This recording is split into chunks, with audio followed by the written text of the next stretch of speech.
Hello everyone. Welcome to Law Mastery by Kapil. If you are a law student and want to understand barracks in a simple way, this channel is for you. And in the previous lectures, we have done chapter number 1, chapter number 2, and chapter number 3, and chapter number 4 of Bharatiya Nyaya Samhita. And now we have started in the previous video chapter number 5, and we have completed till section number 63 to section number 69.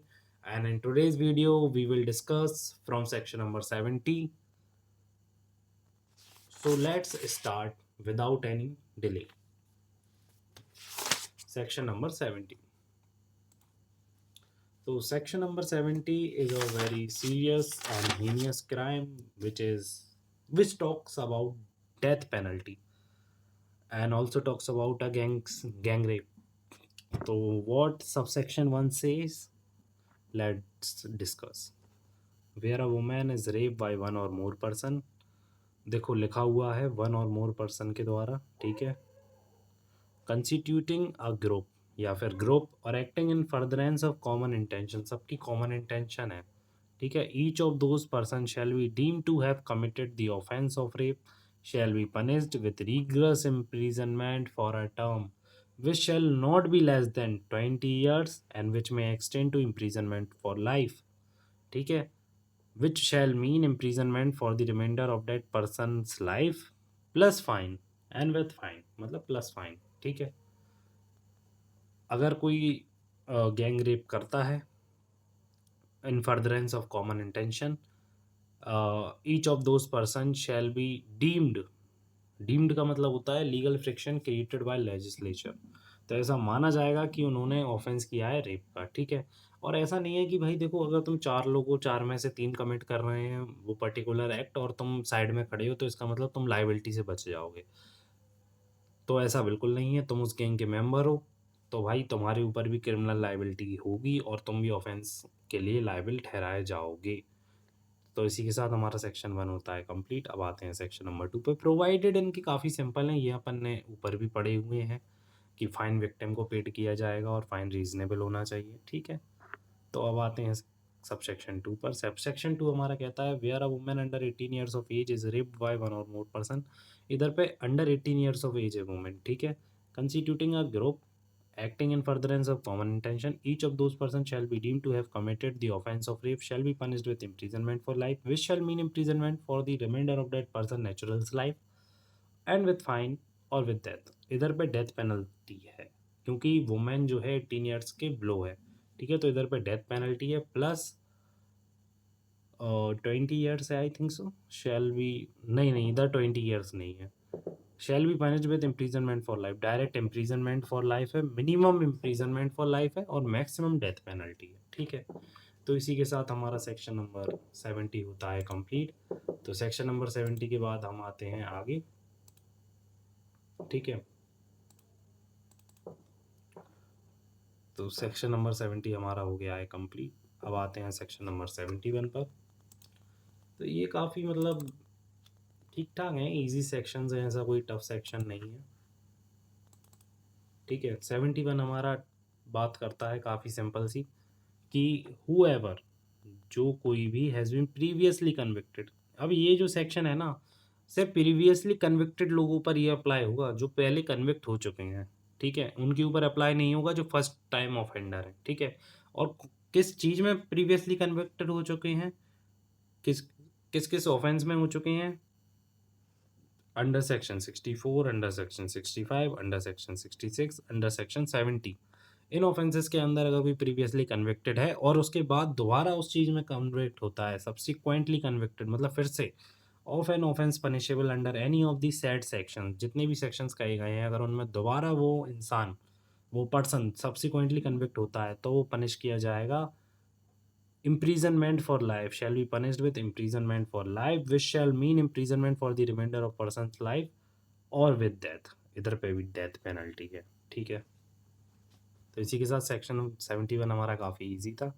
अब आते हैं section number 72 पर। 72 हमारा बात करता है disclosure of the identity of the victim of certain offences, ठीक है, मतलब विक्टिम की आइडेंटिटी को डिस्क्लोज नहीं करना है और डिस्क्लोज़ करोगे तो वो पनिशेबल ऑफ़ेंस है।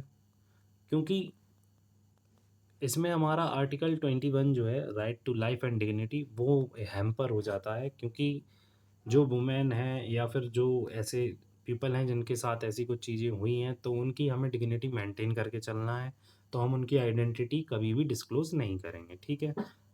और एक्सेप्शन भी हैं, कहाँ-कहाँ डिस्क्लोज़ करेंगे वो भी मैं एक्सेप्शन अभी आपको बता दूँगा, ठीक है?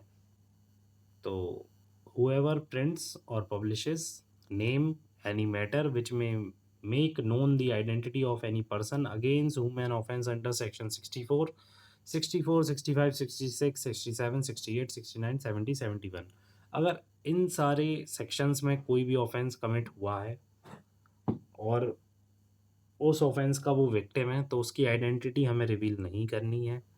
Is alleged or found to have been committed, ऐसा कोई ऑफेंस कमिट हुआ है, ठीक है, hereafter in this section refer to as the victim. In case in sections में जो भी विक्टिम है उसकी आइडेंटिटी हमें रिवील नहीं करनी है। शैल बी पनिश्ड, अगर कोई ऐसा करता है, imprisonment of either description for a term which may extend to 2 years plus, plus है एंड का मतलब होता है plus, shall also be liable to fine, 2 years की पनिशमेंट होगी और फाइन भी लगाया जाएगा, ठीक है। अब nothing in the subsection 1, nothing in subsection 1 extend to any printing और पब्लिकेशन। सबसेक्शन 1 कहाँ तक एक्सटेंड होता है कि कोई भी printing, publication of the name any matter which may make the known the identity, मतलब प्रिंटिंग और पब्लिकेशन भी नहीं कर सकते, ठीक है। और ये कहाँ क्लॉज है हमारा, क्या कहता है, by or under the order in writing of the officer in charge of the police station, ये एक्सेप्शन है, ये एक्सेप्शन है। Nothing in subsection 1 extend to any printing.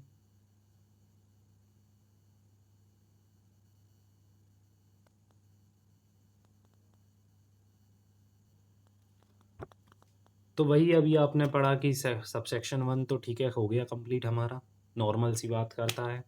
और अब जो सबसेक्शन 2 है, तो ये हमें बेसिकली एक्सेप्शन के बारे में बता रहा है कि कहीं अगर पुलिस ऑफिसर इन्वेस्टिगेशन के लिए अगर आइडेंटिटी रिवील कर रहा है तो वो एक्सेप्शन में फॉल करेगा, या फिर विक्टिम खुद आइडेंटिटी रिवील कर रहा है तो वो भी एक्सेप्शन में फॉल करेगा, ठीक है।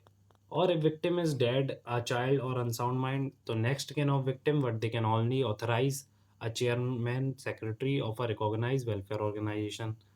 तो यहाँ पे जो सोशल वेलफेयर ऑर्गेनाइजेशन है वो सेंट्रल और स्टेट गवर्नमेंट के द्वारा रिकॉग्नाइज करनी चाहिए, ठीक है, तभी एक्सेप्शन में फॉल करेगा। इसी के साथ हमारा सेक्शन नंबर 72 होता है कंप्लीट। अब आते हैं सेक्शन नंबर 73 पर, जो कि बात करता है प्रिंटिंग और publishing any matter relating to court proceeding without permission। तो सेक्शन नंबर 73 हमारा वही बात करता है कि printing, publishing, matter relating to court proceeding, trial, hearing, evidence, इन सब के ऊपर प्रोहिबिशन है, ठीक है। स्पेसिफिकली कहाँ प्रोहिबिशन है कि क्या चीज़ हम नहीं कर सकते, कि any proceeding before a court with respect to an offence refer to in sub section 72, ठीक है। सब सेक्शन 72 में जो भी ऑफेंसेस मेंशन किए गए हैं, तो वहाँ पे हम प्रिंट और पब्लिश नहीं कर सकते कोई भी मैटर, कोई भी प्रोसीडिंग्स, ठीक है, without the permission, previous permission of such court, बिना कोर्ट की परमिशन के। और जो कोई भी ऐसा करेगा shall be punished with imprisonment of either description for a term which may extend to 2 year and shall also be liable to fine, ठीक है। और इधर पे लिखा है एक्सप्लेनेशन में, प्रिंटिंग और publication of judgment of any high court और the supreme court does not amount to an offence within the meaning of this section. कोई भी हाई कोर्ट की जजमेंट है, सुप्रीम कोर्ट की जजमेंट है, इन सब सेक्शंस के ऊपर, तो इधर पे ये ऑफेंस नहीं माना जाएगा, क्योंकि बेसिकली इन सारे ऑफेंसेस के ऊपर काफ़ी सारी जजमेंट्स ऑलरेडी अवेलेबल हैं, ठीक है। तो अब हमें स्टार्ट करना है फ्रॉम सेक्शन नंबर 74, तो ये हम स्टार्ट करेंगे नेक्स्ट वीडियो में। So this was a simple explanation of section 60 70 sorry section 70 to section number 73।